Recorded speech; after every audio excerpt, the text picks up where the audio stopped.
अब सबके लिए समझने वाली जो बात है वो ये है कि हमारे शरीर में एक हिस्सा है जो किसी भी तरीके से आइडेंटिफाई नहीं किया जा सकता, किसी एक्सरे मशीन से देखा नहीं जा सकता।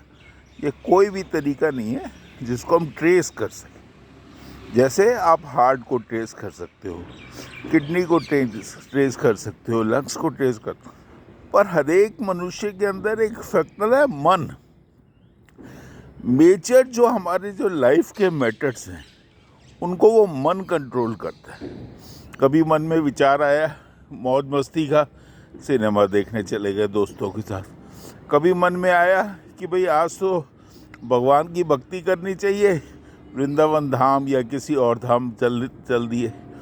जो भी बात कहने की है, कभी माता पिता के प्रति भाव अच्छा आया, उनकी सेवा करने लगे। सर्दी का टाइम है, उनके लिए गज्जक लाए या कुछ लाए, गर्मी है तो आम लाए। कहने का मतलब है बच्चों को कभी घुमाने का मन करता है। मन, जो भी चीज़ हमारे को कंट्रोल कर रही है वो है मन। आदमी का मन जिस तरीके से उसको मोड़ता है वो आदमी उसी तरीके से अपने काम करता रहता है। अब मन का ये एक फैक्टर है कि मन में अलग अलग विचार उठते हैं। एक सेकंड पहले दूसरा विचार, दूसरा सेकंड पहले चलो आज संडे, आज खीर खा लेते हैं। मतलब इस तरीके से जिस आदमी का मन तो है काबू में, अच्छी तरीके से सोचता है, अच्छे विचार उसके मन में आते हैं, किसी के प्रति ये नहीं होता कि इसका शोषण करना है या कुछ करना है, उसको तो मोक्ष की ज़रूरत ज़मीन पे ही पूरी हो जाती है। उसकी मोक्ष की ज़रूरत इस अर्थ में, इस बर्थ में ही उसकी पूरी हो जाती है। और बाकी जो हिडन फैक्टर है वो क्योंकि उसके थ्रू आउट दी लाइफ उसके कर्म अच्छे रहे हैं तो परलोक भी उसका बड़ा बढ़िया होता है। अब कुछ लोग हैं जिनके मन में नेगेटिव विचार आते रहते हैं। भाई मेरे पड़ोसी की बिल्डिंग बहुत बड़ी बन गई, भाई मेरा जो दोस्त होता था स्कूल में कुछ भी नहीं होता था पर उसका बिजनेस देखो बहुत बड़ा एम्पायर बन गया है उसका। नेगेटिव विचार, नेगेटिव विचार। पता लगा अपने लिए तो कुछ करना नहीं, दूसरे के लिए बेचारे ने बड़ी मेहनत से या किसी से कुछ करा होगा, कोठी बनाई होगी या व्यापार जमाया होगा, उसके प्रति भी नेगेटिव विचार। तो मन की जो अवस्था है वो ऐसी है कि हमें अपने विचारों पे नियंत्रण रखना सीखना पड़ेगा। मन में कोई भी बुरा विचार आए एकदम सिर को हिलाओ, नहीं मैं इसके बारे में ऐसा नहीं सोचूंगा, नहीं मेरे को सबके लिए अच्छा सोचना है। यदि आपके इस तरीके से मन में आपका जैसे जैसे कंट्रोल होता रहेगा, आप देखोगे कि आप मोक्ष के तरफ जाते जाओगे, जाते जाओगे। हर एक आपको लगेगा भाई मेरे सारे कर्म ठीक हो रहे हैं, जो भी मेरे को एक्सपेक्टेशन दुनिया मेरे से एक्सपेक्ट करती है वो सारा पूरा कर रहा हूँ, घूम फिर रहा हूँ, समुद्र के किनारे जा रहा हूँ, पहाड़ों पे जा रहा हूँ, लेकिन वहाँ पर भी भक्ति भाव है। सूरज महाराज सवेरे उगेंगे तो उनको नमस्ते करनी है कि हाँ सूरज महाराज तूने तो पूरी दुनिया को रोशनी दी है, जरा से आधा सेकंड का वो लगता है सिर झुका के नमस्ते करनी है।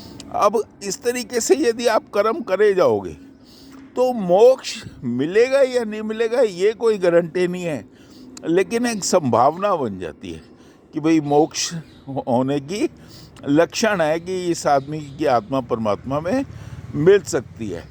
और इसका पुनर्जन्म भी यदि होगा तो किसी अच्छे घर में समृद्ध परिवार में होगा या इसकी आत्मा परमात्मा में लीन हो जाएगी। अब छोटी छोटी बातें हैं कि आप किसी के लिए अच्छा सोचोगे तो ऑटोमेटिकली वो आपके लिए अच्छा सोचेगा। आपकी एम्बिशन इन लाइफ होनी चाहिए, होनी ये चाहिए भाई मेरे को यहाँ पर भगवान ने जीवन दिया है ना, तो मेरे को जो भी काम करना है अच्छा करना है। मोक्ष का किसी ने प्लेस नहीं देखा है कि ये ऊपर है या समुद्र में पानी के नीचे है या कुछ है।